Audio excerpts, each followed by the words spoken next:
Welcome back, everyone, to the TRON podcast. This is your host, Rashad Woods. Today, I have a very special guest who served his country, is now an entrepreneur, helps veterans, author, a speaker, leadership council, wonderful individual all overall, former Commander Master Sergeant in the Air Force, 30 years, Mr. David Nordel. Thank you so much, sir. Appreciate you. What's up, Rashad? Yeah, it's good. Good to have you. And you have a fascinating background, first of all. And like I said, I always say this to everybody. I always like to tell your story. It's not my job. Yeah, how does a 19-year-old from a farming community decide that they want to join the Air Force? How did that? It started way before 19. Listen, okay. I had some, and I've been speaking a little bit informally about this because, we're getting ready nationally. We're going to go through a transition. It's going to happen. I don't care what side you are on politics. I don't care. What's going on right now is going to be change. And some people are going to hate it. Some people are going to love it. Some people that hate it will love it. Some people that loved it will hate it. It's all good. But one of the things that excites me is that there's a little bit of a different conversation happening. I was always geared to serve. And, ironically, from that little town that I came from, there's a guy that was a year behind me in high school that actually lives in Billings now with me. And he's a professor. And we got to sit down and talk. And I said, Kurt, how did we end up being who we are and leading the way we lead and serving people and those type of things? And he said, Dave, because from the time we were born until we went out into the world, it was never about us. The cows, the animals were always ate first. You always fed the animals, then you fed yourself, right? So I was surrounded, though, early on by some tremendous World War II veterans. I had an uncle, and I had two teachers that were really influential, right down to when we said the Pledge of Allegiance, we just didn't say it and sit down.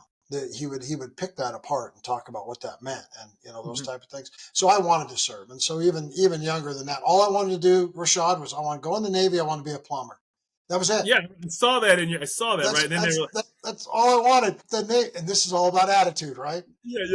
The day that all the recruiters were at the high school and I was standing there and I went up to the Navy recruiter and he's in that cool uniform that I love so much. I used to get up in the middle of the night and watch World War II Navy movies. Yeah. And the guy was absolute not good. Maybe he was having a bad day. I have no idea. But whatever, he didn't have the time for me. And a guy named Master Sergeant John Dees from the United States Air Force put his arm around me. He said, I might have an opportunity for you. And those guys compete no matter what. Yeah. And the next thing you know, I'm off to the Air Force telling them I want to be a plumber. They both have plumbers. And the Air Force said, no, you're going to go into medicine, which was the exact right thing. They knew better what I needed to be doing. I had no idea what I was going to do. I just wanted to put the uniform on. I wanted to serve. I didn't know if I was going to do 4 years or 40. And, once you get in it and you're in it to win it, then you start to serve and you put your head down and goes, that's looking back, I wouldn't trade any of it. The farm lessons and a lot of things that I lived, like the first book talks about, directly correlate to leading people all the way through combat and all that. So, yeah. Well, it's crazy because I saw, one of your interviews. You're like, I lived on every single continent except Alaska, which for obvious reasons, Alaska's not happening to, Antarctica, right, yeah. Excuse me, Antarctica, like dummy, right? Yeah, Antarctica. Sorry. No, apologize to all the Alaskans who that's you're not a continent. That's okay. Yeah, right. So what was fascinating? So your perspective on serving and seeing the world was shaped, by every place that you went. What was it like traveling the world as a young man, and even later on as you grew older? And the experiences that you saw in the places that you were in. So let me give you some context. The Lord Jesus Christ probably gave me some tools that I didn't know I had. And when you come out of what I call a brown community, I grew up with migrant workers and the Portuguese community that I grew up in. You leave that community with a lot of ignorance. There's a lot you don't know. There's a lot you don't know. And when you go into an institution like the United States military, it is melted. It is uber melted. I struggled with that, man. My family sent me out the door with language, vernacular, things that I thought were absolutely hilarious. Jokes. I had jokes. No. Yeah. No, these are not jokes that you tell in a barracks. Because maybe half the barracks might think they're funny. The other half of the barracks might want to have a different type of conversation. I can only imagine. And so you gotta and so I hit all those tripwires, brother. I hit them all. And my inherent nature, probably because of, medicine drives that. My inherent nature is, I like people. I respect people. But I didn't realize the kind of the, I got set up by my closed bubble, the society I was living in, no matter how Right, right, wonderful right. it did. And so when I got out there and I was kicking it around in the world, I was uncomfortable all the time. You're I can uncomfortable in only the Middle imagine. East. You're uncomfortable in Asia. You're uncomfortable in rooms with people that you serve with because you're not the same color. You're not the same gender. You didn't come from Rhode Island. Whatever the hell it is. I hate to interrupt. I can only imagine even the same food, right? Like even Oh, like something simple as dude, I thought grits were cream of wheat the first time I put a mouthful of grits. I'm telling you, bro, and I love grits now. I love grits. But I got some grits. I put some sugar right, on there, right. and I'm like, what in the hell is this? And the guy next to me is like, dude, those are grits, man. You need to be putting butter and salt and pepper. Right.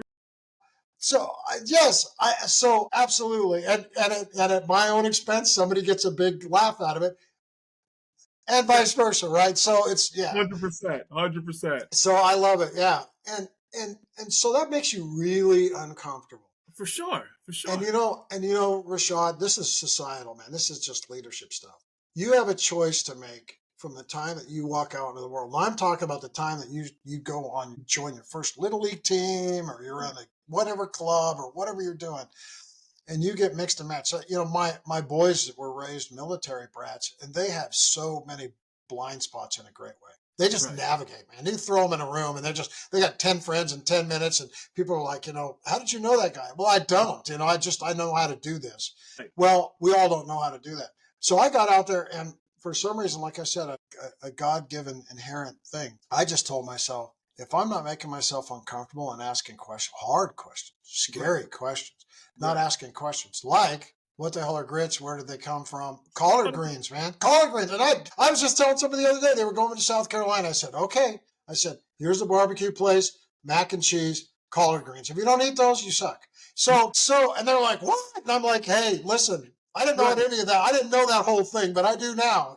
So food is a great equalizer, right? Well, that's what I said. What So a great end that is to somebody, though. Right? Like, if you it's can't, like, the idea that you could actually, even if you don't love it, if you can just talk about it, have an experience with it. Obviously, my comparison pales to yours. But when you have a commonality with food, conversation and opening up can start to take place and bridge differences between people, which is a great lifestyle from leadership. but think about how you grow. Because as a leader, you're going to get all different sizes, shapes, everything. Yes, You've got to take all of that on. 100%. And if you early on are making yourself uncomfortable, these conversations, like I'll tell you, my first thing that I really had to get over was urban life. Had no understanding of it. You know how Right, that shapes, right? Where I came from, I wasn't a minority, so I didn't right, know what that felt like. right, So I had to get a perspective on that. Well, roll the clock forward, and now I've got 10,500, however many people I'm leading, right. and they're from all different walks of life. Yeah, And somebody walks into my office and they say, I have this issue, and the issue may be based off their cultural imbalance of where they're at, their environment. for sure, for sure. If I hadn't done the work ahead of time, I couldn't have built any level of empathy that gave me the ability to find the resources that they need.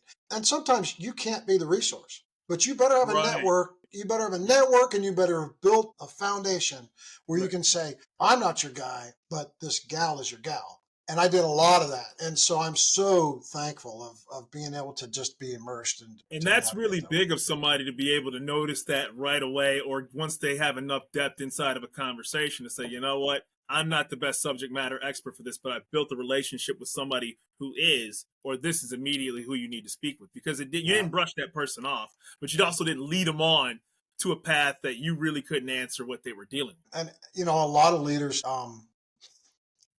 I'll tell you, it's Dave Nordel's opinion that we've probably missed two generations of deliberate development of leaders. We've built hyper managers, and we've missed this piece. But a lot of leaders feel that it's weakness to admit that they can't handle the issue that they're handing it. And I have never met a leader that can navigate all of it ever. Because So there's a tap in. difference, right? Because there's a big difference between a process and people, right? And so, and I know I wanted to segue right into your consulting firm, which I Yeah. thought, in addition to obviously helping people who are veterans, which is absolutely wonderful cause, because I want every veteran to get as much assistance as they can for serving our country and going through the things that person, man, woman, has been going through. But you also discuss leadership styles, and you've done very successful in your consulting business. And I'd love to dive into that with you. Yeah, I'll tell you, I did a solo podcast. I have the Kangaroo Leadership podcast, and I have people Saw like that. you I on. saw that. Yeah, and I have people like you on, and maybe I'll reciprocate. Maybe I would love to. I'll flip. Oh, it'd be great. I'll flip the tables on you. That's a lot of fun actually. But I just before we got on here, I recorded a 30-minute spot on courage Right. and organizational courage and taking the step forward. And I'll tell you, you use the word successful, and I guess most people would say success means your bank account's big, the money's rolling in. Right. Some people would say success is dropping 30 points in a basketball game, whatever that is, right? Because we gauge it off numbers, right? Correct. It's right? measurable. It's immediately measurable. Yeah. It's win loss. It's win loss, and then it's measurable. Something so simple as losing weight, right? I went from this weight to this weight, right? Yeah, right. Measurable. Exactly. But is it about volume or is it about impact? So you can be highly successful in one area doing one thing with one person and have a bigger impact than trying to run across the things. So here's what I'll tell you is with these leadership, I just did a thing on courage, because what I find is that when things are when you don't know, we've talked a little bit about this, when you don't know about something and you don't understand it, and that drives a little bit of fear and a little bit of pain, or a lot of fear and a lot of pain. No question. We as humans, our first reaction is to work to. Now, I'll use a German Shepherd as an example because I have a German Shepherd in my life. It's not my dog, but it might as well be, and she's with me an awful lot. If I'm walking her, there are certain people that will see me at 200 yards and go across the street because I have a German Shepherd. Absolutely. Because they think they have a perception of German Shepherds, right? Yes, they do. I have other people that will come up to me and say, I have this big fear of large dogs. Is she okay to pet? And which she is. So they get to work on that. That's a good thing. And then I have other people that, are overly aggressive and they want to, touch you too much. And that, that's a thing. But that's society, right? And so when you walk in and you say, here's the veteran experience, here's kind of what we need, here's some phenomenon. And I have a whole drill that I go through of perception on both ends, and then it really identifies the gap between what people think of veterans and where veterans are in their transition, and that drives emotion. What I'm finding, Rashad, which is probably the biggest leadership challenge, what I'm finding is that this veteran phenomenon drives more people to no than it does to yes. So it's an extra step. It's easier to sell if you can just get a couple people to chew it and tell somebody else that it tastes good. This is different. It's not a product. It's a culture. Right. It's a societal shift. It's a societal mindset. And we should never have any veterans committing suicide in any day. We should never have any homeless veterans. And when veterans come out, employers should have a full understanding of what some of their challenges are, but also all of the good stuff that we bring and how to leverage that. So a question I have is, sure. And this is just, I've known people in the military, but I've never served. And this is just a question I have openly. Obviously, the discipline that somebody would get in the military is a lot more significant, life and death, as opposed to everyday life of somebody not in it. When you're leading civilians, how do you cope with people who, I'm kind of trying to word this correctly, for lack of a better term, BS you when that wouldn't work in the military? Like, how does that, what's the expectation and the difference level with dealing with the civilian versus the military situation? We tend to screw that up sometimes. Okay.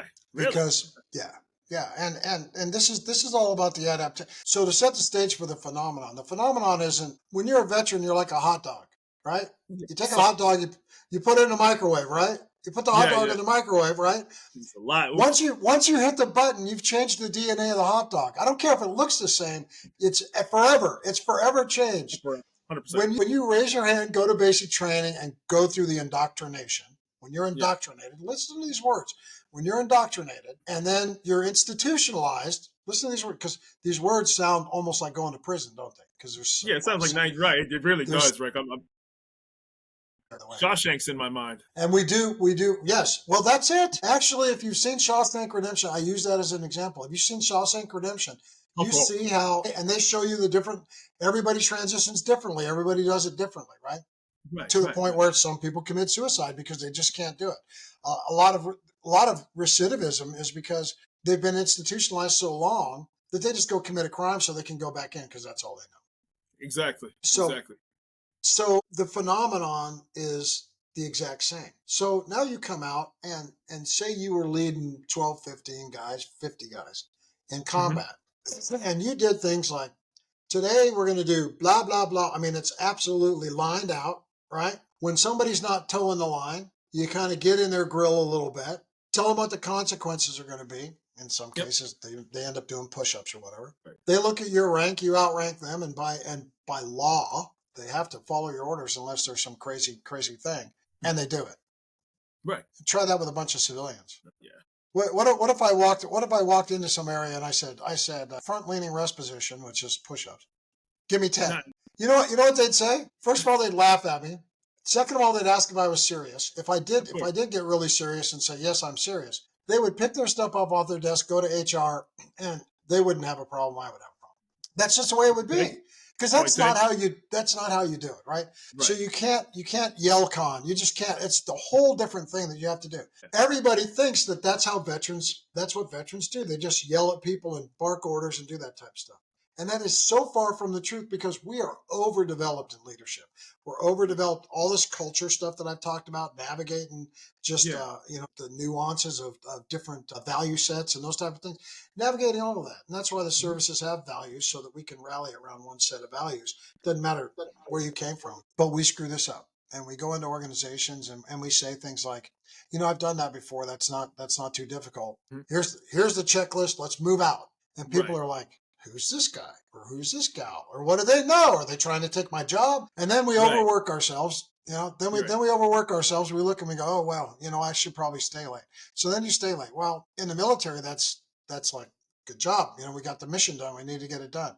In the civilian world, it's like, you're showing off, or I'm not paying you overtime. Or if you're gonna work extra hours, then hire another person because we don't want you to do those kind of things. Correct. On the flip side, when somebody says a meeting starts at noon and it's going to end at 1 o'clock, and everybody comes in late and the meeting goes till 1:30, well, then everybody's undisciplined savages and they should have some sort of paperwork or discipline action. Right. And it's just, that's the way they operate because they schedule things, all of it. So do you see where a veteran can get into it? 50% of veterans are gone out of their jobs in their first year. Because of the structure and the differences and the cultural differences, right? Yeah. It doesn't fit. Right. And we're made to be critical thinkers, think asymmetrically, solve problems, complete missions, take care of your battle buddy to the right, your battle buddy to the left. We want to ride for the brand. We got to have something on us, right? We want to be, and we cherish our values, and we want leaders that three-dimensionalize the value. So don't scream at everybody on the shop floor because they don't have steel-toed boots on when they're dressed like me in shorts and flip-flops. Doesn't work. Right. And on the flip side of that, and this isn't dismissing anybody's profession. That coffee that didn't have cream in it for that customer isn't anywhere close to the life and death situation that you were dealing with on a day-by-day basis. Our baseline reality. Hey, I have said out loud, probably inappropriately, only because as a medic, when you've been to a combat zone, I have said out loud more than once in situations that had people really stressed out. I've said out loud, I don't see anybody zipping body bags closed. This is not that big a deal. Right. To them, this is their body bag moment. To me, it's a nothing burger. So that really kind of makes me the ass. Yeah. Talk about compartmentalizing right now. Right. Talk about compartmentalizing. Even when you say that right now, I'll never forget, I graduated from high school in 2001, and obviously 9/11 happened in 2001. And so some friends of mine joined the Army. And I remember when, I'm messaging him over like AOL Messenger, one of those messaging apps. And he's like, I'm like, hey, I don't want to, hey, my friend, I don't want to put his name out there if he doesn't want it. He's like, I'm in Baghdad. And you're like, you're doing one of these, here I am in my dorm room going to class, right, at 20. And he's like, yeah, I'm in Baghdad. Like, he put it in big, bold letters, too. And, like, everything that was going bad at that moment or in that week went away, like, immediately, right? Now, he's home safe, and, I've talked to him a couple times, never about that. I didn't want to get into that. But the point being is that will take you to a level of, it ain't that bad. It ain't anywhere close that bad, right? And kudos to him for what, he served honorably. But yeah, like what you just said made perfect sense, and that's exactly what I thought of immediately. Let me give you some perspective, especially as Americans, and this is a non-military perspective. This is just a perspective of somebody that's led and probably made all the mistakes that a leader can make, and along the way have had some home runs. When COVID started around the globe, right, and we were spectators in the United States for a while, right? We 100%. watched we watched it go through Asia. We really watched it really ravage and Right, those type right, of right. things. And we were ramping up. While people were out there fighting over water and Mm, protective gear, mm. we were fighting over toilet. Yeah, right. 100%. 100%. So when we think our situation is poor, you need to pull back off it. One of your first questions was 19 years old and then you go out into the world. When I was in Somalia in 93, so the Black Hawk downtime, think about my perspective on what's bad. And I saw things there in East Africa that you can't replicate in America because nobody's that low. You can go to the homeless of the homeless and they're not in as bad a shape as some of those people.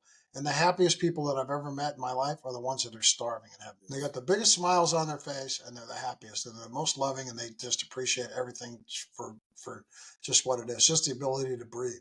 And we become this land of abundance and everything that we have, and we're miserable. You know, and so only somebody who's been other places and seen other people's conditions has, such a unique perspective on Right. something like that. The Right. internet doesn't do it justice. And the lesson in there, Rashad, is go travel. The lesson is Yeah, in there isn't Dave's better than you because he's done stuff.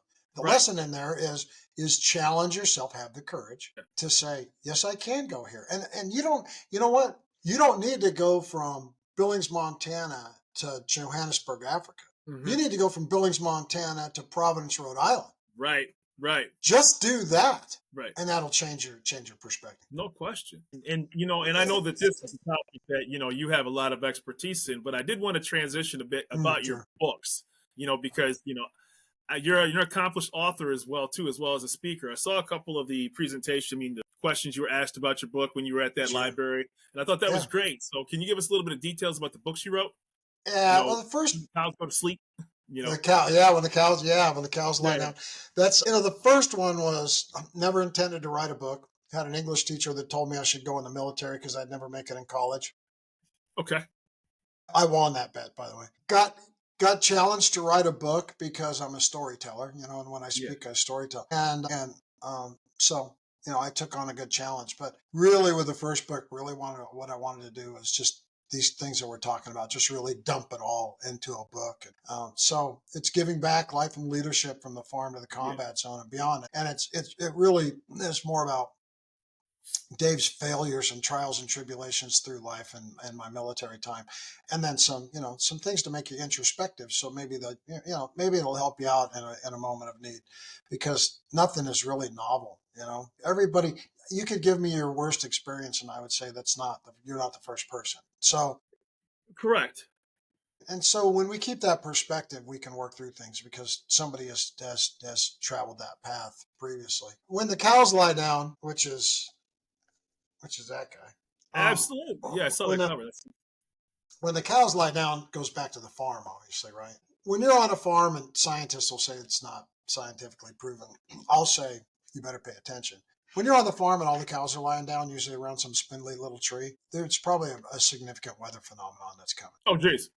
And so if you pay attention to that, you might be able to put tractors inside, cover up hay, do those things Yeah. so that you don't have appreciable loss based on the weather phenomenon. And you should. Right. And I write about my experience up in Canada, the most recent time that had happened. I Damn. write about my experience with it. But it's really metaphorical for the cows in our life. The cows in our relationships, the cows in our family, the cows at work, all Right, of these right. kind of things that we just walk by and we miss them. And then we have the weather phenomenon. We have some appreciable loss, figurative or literal. We have some appreciable loss. Staring you in the face. We do a root cause analysis on it, and somebody goes, man, if we would have noticed that, we wouldn't have had any of this. And those are the cows lying down. And Yep. that goes to mental health and how we interact with people. Right. And because the cows are subtle signs Right. and they're everywhere around us, but we get going so doggone fast. And so the subtitle to that book is Why People Quit You, Their Leader. And a lot of times the cows lying down are your people, and they're giving you subtle signs, and you Right. don't notice that until they've left you or worse. Well, it's the best perspective I can have on that is I've done martial arts, right? And so if you don't have I have a black belt in one style and I have a brown belt in another style, and I've taken multiple different styles of martial arts, and you can tell when somebody's ready to quit on the instructor. Like like all of a sudden they've lost their students and they may not know that was coming. You're like, you just don't. And I've been in various different schools. This isn't a shot at any instructor, but if you can't read the room of what's about to happen next, next thing you know, you'll see a class and you'll be like, dang, nobody's here. And then You hear it most probably in the NFL, and you'll hear them lay down on the coach. And you'll hear them say the coach has lost the locker room. Right. Yeah, and usually the last person that knows the coach. Yeah. The last person knows coach. Yeah, the guy watching the game from 2,000 miles away knows the coach has lost the locker room, and he has no clue. Yeah, and it's funny because when you're watching on TV, you have replay, right? You have you can see when they were like, yeah, that cornerback didn't exactly get, didn't give his 110% effort, and you'd be like, the coach can't even see that guy just laid down. Right. That's a great analysis. So, what about your motivational speaking? I know we're obviously, and I'm very cognizant of your time and schedule. No, you're good. Number one, where can we find David Nordel? And number two, what's the depth and breadth of your speaking that you do? Hey, listen, I love doing motivational stuff. I love coming in and just kind of firing up the room. And I've got a few things I talk about, and I talk about MaxFab, which is that's the way to get a hold of me is www.maxfabconsulting.com. That's MAXFAB consulting.com. If you do that, everything's there. The blogs are there, the podcasts are there, the books are there. You can read more about me, but there's also a button to click and you can chit chat with me for up to 45 minutes if you want, doing this totally free. If you want to carry on a coaching relationship after that, that's great. If you want to have me come out and talk for an hour, that's great. If you think I'm a madman and I'm nuts, that's great too, because it's the world, man. And so, not everybody's going to love the flavor of Dave, but the speaking is really geared around, most of my speaking is really geared around driving interest. Right. I want people to think. I don't want to tell people things. When you're telling people things, they tend to shut down a little bit. Of course they do. But if and I'm a storyteller, and if you come to one of my talks, you're going to get a story. And the Max Fab story is all about organizational attitude, and the one thing that you control every day, no matter what, is your attitude. And if you have the right one with the right tempo, you can work through things. If you're a martial arts person, you know that. The best you've been at martial arts is when your attitude in the head has been in the right space. And the worst you've been is when you've been distracted. Absolutely. And especially if you're distracted and you're mad or upset at something, you feel like you've been wrong. I'll tell you this too, is that and this relates to your leadership style, if you're in there and you're sparring and you aren't prepared against somebody who you are and aren't will be revealed very, very, very quickly. Yeah. There's no, sometimes kids will call in fake bomb threats to school because there's a test. You know why? They're not prepared. They didn't study. Exactly.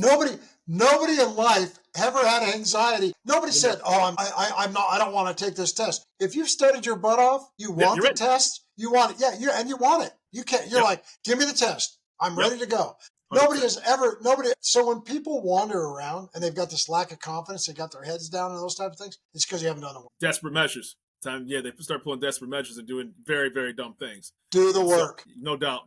And I want to, make sure that I say this to every single guest. This is why I created the TRON podcast, was to talk to people like you, because I would never have had the privilege to be able to talk to somebody like you and get your time without doing something like this. Yeah. A 30-year Air Force veteran with a lot of life to give and wants to share it with others. All the people that I've talked to all want to share this with others. You guys aren't closed off people, right? Mm-hmm. You're not like, I'm just going to go ahead and have this little sand of time while I keep this all to myself. And, I love that. It's beautiful. You guys share it with people. Right. Giving back is the title of the book, is because of that, the sharing thing. The second thing I'll tell you, Rashad, here's the deal. Stop saying thank you for your service and ask us our story. Yeah. Can I just leave with that? It's so, and this is somebody who didn't serve. I always try to make sure that you have to be careful, I'm guessing, how to word it. Don't be, don't be a movie guy. All you have to do is say, you served? And then somebody's going to go, yes. And they're going to stand up straight because we're proud of that. And you're going to go, what's your story? And then strap it on. Then get ready to get a story. And sometimes people will go, I've been in for 3 months and I just got out of basic training and my next, and you go, that's great, man. Good luck. And sometimes you run into a guy like me and I'll say, how long do you got? And what do you want to know? Yeah. And when people have the time, they'll go through it. I had a guy, I was going to play golf the other day, and there's the traditional guy that signs you in, takes your money, and gets you out the door. Great guy. I've known him for a while. And because of the political atmosphere with Ukraine and those kind of things, he said, Dave, he goes, what's your opinion on this? And he said out loud, he goes, I grew up here. He goes, this is all I know. He's an older guy. He's older than me, actually. He said, this is all I know. He says, I haven't been out in the world. He goes, you've kind of touched all the corners. He goes, what do you think? And I said, Jim, I'm going to answer your question, but you have to, first of all, you're going to have to keep a really open mind, and you're going to have to accept my answer because it's not going to be short. And I went through, my perspective on things, what drives my perspective on things. Right. And when I finished, I actually apologized to him. I said, that's a lot, man. That's a lot to digest. And he goes, no, I needed that. Just to hear it. And if people will listen to veterans, we will tell you. We're not going to give you the bloody. Some of us will go a little bit deeper than others. For my mental health, sometimes I share a little bit more than I know some would, but it's because that's how I tend to navigate that. Right. But the stuff that you're going to get, some of it's going to be absolutely hilarious, and some of it is going to just be really solid nuggets of teaching that you can't get anyplace else. Get it. I'll tell you a really quick snippet is I'll never forget this. I was about 10 or 11 years old, and so I'm in Michigan, and I took the dog outside, somehow locked myself out of the house. Both my parents were home, my older brother. Like, it was just like one thing after the other, and I'm like, oh man, this sucks. And I just had like a t-shirt and shorts and a little sweatshirt on. So I went to my neighbor across the street, and I didn't know he had served in World War II. I lived across this guy my entire life, and parents knew him well. Open up the door, and I can't remember what branch of service he was in, but all his stuff, it was like you literally walked in a museum. And and I sat there till my parents got home, like 2.5 hours later. He's talking about how he was stationed in the Philippines, and you're just like, you're a kid. I'm like 11 years old, and I'm like, this is the most incredible story I've ever heard. He's like, I got in there when I was 20, and he's talking about the food he ate, the places he met, the people and I'm like, I never knew. And to your point, like, it was just like, you could have made a Spielberg movie out of this moment, right? Like, it was one of the greatest moments I ever had in my entire life. Yeah, that's great. My 5th grade teacher, Mrs. Holmes, brought her husband to class to talk to us one time. Mm-hmm. And if you know about World War II history, early in the war, there was a big battle in the Coral Sea, a naval battle.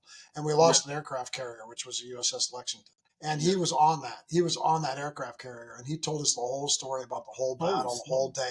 Yeah, and like I told you, something funny comes out of it. He had just gone through the galley to get lunch, and because under combat conditions they serve cold food, they handed him a tuna fish sandwich and an apple.